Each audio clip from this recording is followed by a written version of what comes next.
इसीलिए आप देखे होंगे कि धड़ाधड़ फटाफट फटाफट फटाफट जो तेजस्वी यादव का जो बयान था और राहुल गांधी का, तो फटाफट फटाफट फटाफट वैकेंसी निकल रहा है, खटाखट खटाखट खटाखट नौकरी देने की बात चल रही है। नीतीश कुमार इस पे लगे हुए हैं, लेकिन उनकी मुश्किलें जो है वो तेजस्वी यादव बढ़ा रहे हैं। हटाहट हटाहट हटाहट और सटासट सटासट सटासट सरकार लाने की तैयारी में है। तो अब देखिए कैसे खटाखट सरकार बनता है, नीतीश कुमार क्या करते हैं, तेजस्वी यादव उनके लिए क्या करते हैं, होता क्या है बिहार की राजनीति में।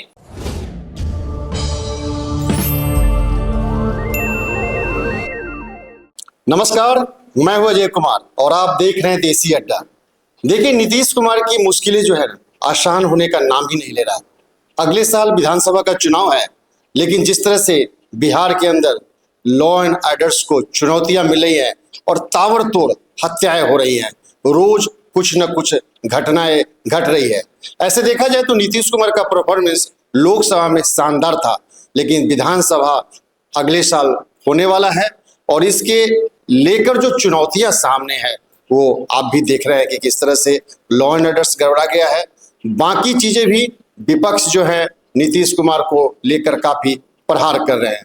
तो क्या क्या है चुनौतियां नीतीश कुमार के लिए, आज इसी विषय पर हम बात करेंगे अपने संपादक राकेश तिवारी से। तो आइए बात करते हैं और जानने का प्रयास करते हैं उन चुनौतियों के बारे में। राकेश जी नमस्कार। धन्यवाद आपको और दर्शकों को भी बहुत बहुत स्वागत है इस कार्यक्रम में। अभी आप देख रहे हैं कि चुनाव भी अगले साल होने वाला है और बहुत ही कम समय, एक साल से भी कम समय बचा है चुनाव का, लेकिन देखा जा रहा है कि जिस तरह से बिहार में लॉ एंड ऑर्डर्स को चैलेंज, खुला चैलेंज, हत्या पे हत्या हो रही है। आखिर इस नीतीश कुमार के सामने जो चुनौतियां खड़ी हुई है लॉ एंड ऑर्डर्स को ठीक करने की और विधानसभा में भी अपने परफॉर्मेंस देने की, तो इस चुनौतियों से नीतीश कुमार कैसे निपटेंगे? देखिए अजय जी, बिहार में कानून व्यवस्था का हाल चरमरा सा गया है। चरमरा सा इसलिए गया है कि मुकेश सहनी जो वीआईपी के संस्थापक हैं, उनके पिता की हत्या हो जाती है जी। बिहार में हर जिला में हर दिन के अखबार के पन्नों को जब आप खंगालेंगे तो अलग अलग तरह की घटनाएं घट रही हैं। 2005 के बाद जब नीतीश कुमार आए थे शासन में, तो अचानक से जिस तरह से उन्होंने कानून व्यवस्था पर लगाम कसी थी, तो बिहार के लोगों में एक आम धारणा थी कि ये भाई सुशासन बाबू हैं। मुख्यमंत्री नीतीश कुमार का मतलब नो कॉम्प्रोमाइज क्राइम से तो कभी नहीं। अपराध की घटनाओं पर इतना अंकुश लगा था कि जो अपहरण उद्योग बिहार में पहले चल रहा था 2005 के पहले, उस पर अंकुश लग गया। मोटरसाइकिल छीना जा रहा था उससे पहले, उस पर अंकुश लग गया। लेकिन धीरे धीरे 2015 के बाद ऐसा बिहार के माहौल में ऐसा है, चाहे वो नीतीश कुमार का गठबंधन तेजस्वी के साथ रहे या वो गठबंधन बीजेपी के साथ रहे, कानून व्यवस्था उतना चुस्त दुरुस्त नहीं रहा जितना चुस्त दुरुस्त पहले था। यानी कि 2005 से 2015 के बीच जो परफॉर्मेंस कानून व्यवस्था का था, उस परफॉर्मेंस में 2015 से 2025 में कहीं नहीं ठहरता है। अब देखिए, आए दिन घटनाएं घट रही हैं। अब इन घटनाओं के पीछे यदि पुलिस सतर्क रहती तो इसमें से कई घटनाएं हैं जिस पर काबू पाया जा सकता है। जी बिल्कुल। तेजस्वी यादव भी इसीलिए नीतीश कुमार को घेर रहे हैं। कानून व्यवस्था के सवाल पर हर कोई सवाल उठा रहा है, क्योंकि मान लीजिए कि एक बड़े नेता के पिता की हत्या हो जाती है, उसी तरह हर जिला में आप देखिएगा तो रोज 2, 4, 5 हत्याएं, रोज 2, 4, 5 लूट की घटनाएं आपको दिख जाएगी। पुलिस रिकॉर्ड में भी दर्ज हो रहे हैं। तो इस तरह से कानून व्यवस्था पर नीतीश कुमार की पकड़ थोड़ी ढीली हुई है, इसको ठीक करना पड़ेगा। अब देखिए, दूसरा है नीतीश कुमार की चुनौतियां क्या है। विधानसभा का चुनाव तो अब सर पे है जी। और आरक्षण को लेकर नीतीश कुमार घेरे जा रहे हैं। किस तरह से घेरे जा रहे हैं? क्योंकि उन्होंने आरक्षण का कोटा पहले 15% पर आया था।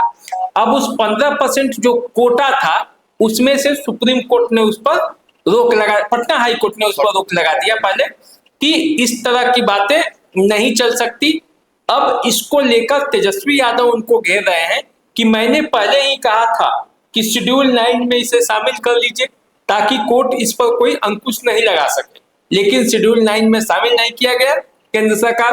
तो अब दबाव बनाइए और उसे शेड्यूल 9 में शामिल करवाइए, क्योंकि आप मुख्यमंत्री हैं और आप ही के समर्थन से केंद्र में जो है नरेंद्र मोदी की सरकार चल रही है। और इसीलिए तेजस्वी यादव उनको घेर रहे हैं। तेजस्वी यादव इसलिए घेर रहे हैं कि उनका कहना है कि शेड्यूल 9 में यदि शामिल हो जाएगा तो आरक्षण पर यदि आप जवाबदेह हैं, आप उसके प्रति सजग हैं, देना चाहते हैं, तो शेड्यूल 9 में शामिल कराइए और 65% आरक्षण दीजिए। लेकिन अब तो ये मामला कोर्ट में चला गया है। जब तक शेड्यूल 9 में शामिल नहीं होगा तब तक होगा नहीं, और ये केंद्र सरकार के जिम्मे की बात है। दूसरा, सुप्रीम कोर्ट ने ताती और ततवा के आरक्षण पर भी रोक लगाया है कि उसे एससी कोटे में नीतीश कुमार ने उसे डाला था। अब उनको एससी कोटे से बाहर निकाला गया है, उसे ईबीसी का ही कोटे में रखने की बात की गई है।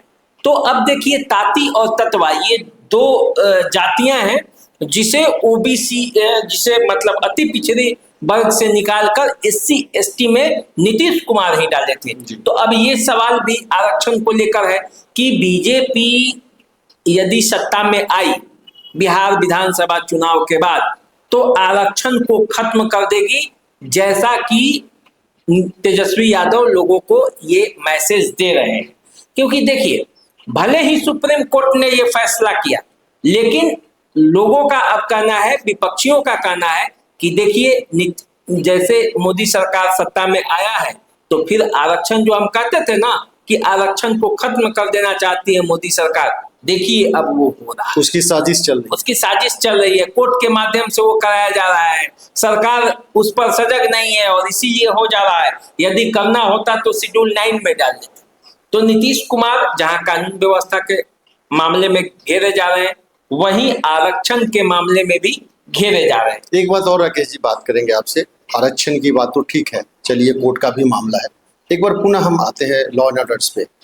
लॉ एंड ऑर्डर्स का पूरा जो जिम्मा है वो नीतीश कुमार खुद अपने पास रखे हुए हैं, और जिस तरह से बिहार में लॉ एंड ऑर्डर्स चरमरा गई है, तो नीतीश कुमार इसके लिए किसको दोषी देंगे? देखिए, नीतीश कुमार किसे दोषी देंगे? पूरी सरकार। नीतीश कुमार खुद जवाबदेह है, क्योंकि मुख्यमंत्री हैं, शासन की बागडोर उनके पास है। तो ये जवाबदेही किसकी देंगी? खुद की जवाबदेही है, उनकी गृह मंत्रालय भी उन्हीं के अंदर में है। तो ऐसा मामला नहीं है कि वो किसी दूसरे को जवाबदेही देने जा रहे हैं। जवाबदेही तो उन्हीं की है। वो कहते हैं कि ना किसी को फंसाते हैं न किसी को बचाते हैं, कानून अपना काम करेगा। पुलिस प्रशासन नाकामयाब हो रही है तो नाकामयाब हो रही है, कामयाब होगी तो नीतीश कुमार के सर पे सेहरा बंधेगा तो कामयाब होगा, नाकामयाब होगा तो उसका भी उन्हीं के सर पे जाना चाहिए। तो ये तो सब लोग जानते हैं। तो देखिए, मैंने जो बताया आपको कि 2 मामलों में नीतीश कुमार फंस गए हैं। अब एक तीसरा मामला है। तीसरा मामला ये है कि नीतीश कुमार भ्रष्टाचार के मामले में भी खींचे जाएंगे। कैसे खींचे जाएंगे? ईडी का छापा पड़ रहा है। किसके यहाँ? संजीव हंस के यहाँ। संजीव हंस कौन है? संजीव हंस है ऊर्जा सचिव हैं बिहार के और नीतीश कुमार के चहेते हैं। तो यदि वो भ्रष्टाचारी हैं तो फिर नीतीश कुमार उनको तरजीह दे रहे हैं, यानी कि भ्रष्टाचार को बढ़ावा दे रहे हैं। तो अपनी ही सरकार में, अपने ही ईडी मतलब नरेंद्र मोदी के शासन में जो कहा जा रहा है, आरोप लगा है कि ईडी का जो इस्तेमाल होता है, तो यदि संजीव हंस के यहाँ छापे पड़ रहे हैं तो ये मामला काफी गंभीर है। तो ये भी है कि उनको अपनों से भी चुनौतियों से निपटना है। इस पर हम कभी विस्तृत आपको बताएंगे कि संजीव हंस को लेकर नीतीश कुमार और बीजेपी के संबंधों में क्या क्या बातें कही जा रही हैं, किस किस बात की चर्चा हो रही है, इस पर हम करेंगे। लेकिन इसको लेकर भी गुलाब यादव और संजीव हंस के रिश्ते को लेकर, और गुलाब यादव भाजपा के कैंडिडेट थे पिछले चुनाव में झंझारपुर से लोकसभा के, तो दोनों तरफ से सवाल उठाए जा रहे हैं कि ईडी की जो छापेमारी हुई है और संजीव हंस की जो स्थिति है, तो इसमें नीतीश कुमार का रुख क्या है? नहीं, तो भ्रष्टाचार पर जो जीरो टॉलरेंस की बात करते हैं नीतीश कुमार या प्रधानमंत्री मोदी जी, और इसको लेकर जो विपक्ष हंगामा करता है कि विपक्ष को परेशान किया जा रहा है ईडी और सीबीआई को लेकर। तो यहाँ पर तो सरकार कह सकती है कि हमारे लिए जीरो टॉलरेंस जो है वो किसी भी आदमी के लिए है। यही तो सवाल है, और इसी सवाल पर तो अब घेरा जा रहा है कि नीतीश कुमार और मोदी में पटरी नहीं जम रहा है। विपक्ष यही कह रहा है कि अब ये सरकार चंद दिनों की मेहमान है, और जैसे लालू जी ने अनाउंस किया है कि अगस्त के बाद सरकार चली जाएगी, तो क्या उसका ये मामला चल रहा है संजीव हंस के यहाँ छापेमारी, मोदी जी की, जैसे कि लोग आरोप लगाते हैं कि ईडी छापामारी कर रही है, तो ये क्या मामला है। तो इसको भी लेकर नीतीश कुमार को घेरा जा रहा है, उनकी मुश्किलें बढ़ी हुई है। अब देखिए, एक चौथा मामला है। चौथा मामला ये है कि नीतीश कुमार हमेशा बिहार को विशेष राज्य का दर्जा देने की मांग करते रहे। अब केंद्र में उनके समर्थन से सरकार चल रही है, तो अब केंद्र से वो कह के इस बात को मनवा लें, इसके लिए विपक्ष उन पर दबाव डाल रही है, उन पर सवाल उठाए जा रहे हैं, क्योंकि नीतीश कुमार हमेशा मांग करते रहे हैं। तो नीतीश कुमार फिर से मांग किया है, और चिराग पासवान का उस पर समर्थन भी मिला है। लेकिन क्या ये संभव है कि बिहार को विशेष राज्य का दर्जा मिल जाएगा? क्या जो बिहार को विशेष राज्य का दर्जा देने के लिए जो क्राइटेरिया होता है विशेष राज्य के दर्जे के लिए, उस क्राइटेरिया को बिहार फुलफिल करता है? यदि नहीं करता है तो जैसा कि जीतन राम मांझी ने कहा कि सर को पत्थर पर पटक पटक के पीटने से क्या फायदा, जो होना नहीं है उसके लिए लड़ना क्या। विशेष पैकेज की बात होनी चाहिए, और बिहार को विशेष पैकेज मिल जाएगा, क्योंकि केंद्र में यदि नरेंद्र मोदी की सरकार है तो उसके लिए योजनाएं बनाकर और विशेष पैकेज लेकर उस पैसे से बिहार का विकास करना चाहिए। ये मामला है। तो विशेष दर्जा, राज्य की दर्जा को लेकर तेजस्वी यादव और अन्य विपक्षी दल नीतीश कुमार को घेर रहे हैं, उनकी मुश्किलें बढ़ा रहे हैं कि अब तो आप शासन में हैं, केंद्र में भी और राज्य में भी, और आप ही के बैसाखी के सहारे नरेंद्र मोदी की सरकार चल रही है, तो अब क्यों नहीं विशेष राज्य का दर्जा आप ले रहे हैं? अब नहीं तो कब होगा?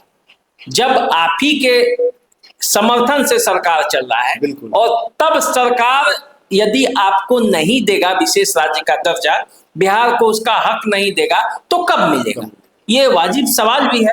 नहीं तो फिर इस बात को कहना छोड़ दीजिए कि बिहार को विशेष राज्य का दर्जा मिलना चाहिए, या जब विपक्ष में जाएंगे तब आप बोलने लगेंगे नरेंद्र मोदी के साथ जाएंगे तो चुप हो जाएंगे। ऐसा तो चलेगा नहीं, राजनीति में एक दो बार हो सकता है। तो इसीलिए नीतीश कुमार अब इस बात को लेकर गंभीर भी हैं, मांग भी कर रहे हैं, लेकिन ये संभव दिखता नहीं है, क्योंकि विशेष राज्य का दर्जा यदि बिहार को मिलेगा तो कई राज्य और भी खड़े हो जाएंगे जो इस दर्जे के लिए मांग कर सकते हैं।